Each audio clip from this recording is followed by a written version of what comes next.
Welcome to a NIDA support video. The purpose of this video is to identify the equipment needed to perform basic microwave alignments.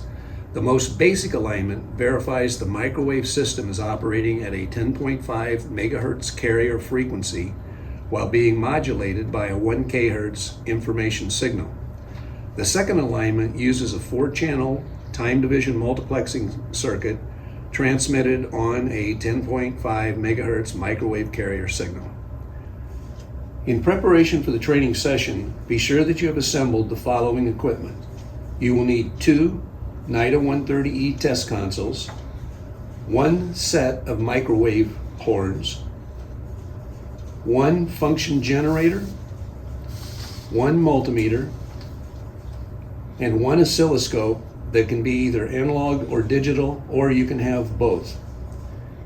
You will also need a PC 307, 308, 322, 305, 306, and 303 circuit board.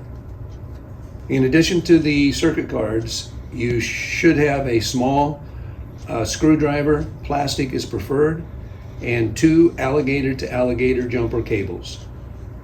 When we've completed both of the experiments, your system will end up looking just like what we have on the table here.